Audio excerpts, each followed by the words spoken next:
Je ne sais pas pour qui est ce message, mais tout retard est bénéfique si c'est la volonté de Dieu. J'écoutais une vidéo la dernière fois qui disait que tout retard est bénéfique si c'est la volonté de Dieu. C'est comme une histoire que je lisais une fois, sur les réseaux sociaux d'ailleurs, et c'était une personne en fait, il s'est réveillé et il allait au travail et puis il y a eu un embouteillage et du coup il s'est retrouvé à arriver en retard au travail, etc.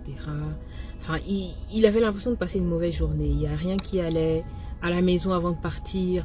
Enfin voilà, il n'arrivait pas à trouver ses affaires. Sur la route, il y avait un accident, ça l'a fait arriver en retard, etc. Il disait, mais Seigneur, pourquoi t'as permis ça? Regarde, maintenant je suis arrivé en retard, etc.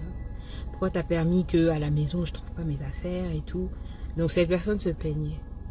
Et Dieu, dans cette histoire, lui a répondu, en fait, cet accident, ça devait être toi. Tu allais perdre la vie dans cet accident.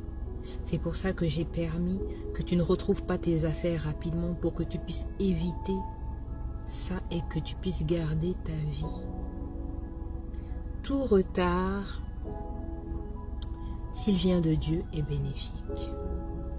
C'est comme si, j'aime bien prendre cet exemple, j'avais écouté dans une prédication. Ça disait que, c'était un pasteur qui disait, quand mon fils avait 5 ans, je ne lui ai pas acheté une voiture d'adulte pour qu'il puisse la conduire.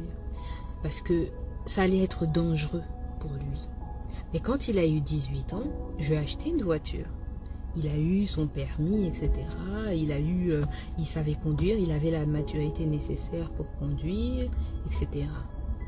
À 5 ans, c'est pas que j'avais pas l'argent, c'est pas que je ne l'aimais pas et que je voulais le punir en lui donnant pas de voiture. Mais si je lui avais donné, ça allait être dangereux pour lui. C'est pour ça que j'ai préféré le faire attendre jusqu'à ce qu'il puisse avoir la maturité nécessaire. Eh bien, avec Dieu, c'est un peu ça. Parfois, tu veux que Dieu te donne quelque chose. Je prends un exemple simple. Ah oui, je veux me marier, je veux me marier, je veux me marier. Parfois, on n'est pas prêt.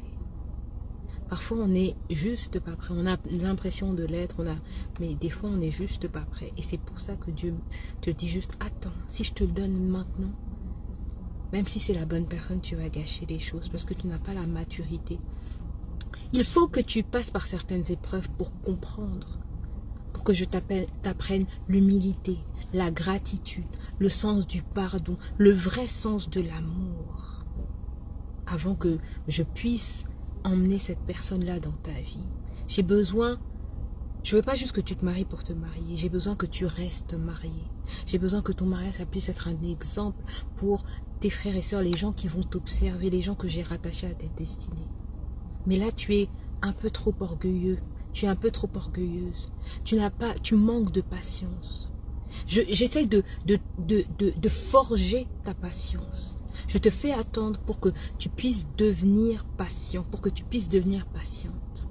Ça te servira dans ton mariage, ça te servira avec tes enfants, ça te servira pour la réussite, pour ta réussite en tant que parent et en tant qu'époux ou épouse.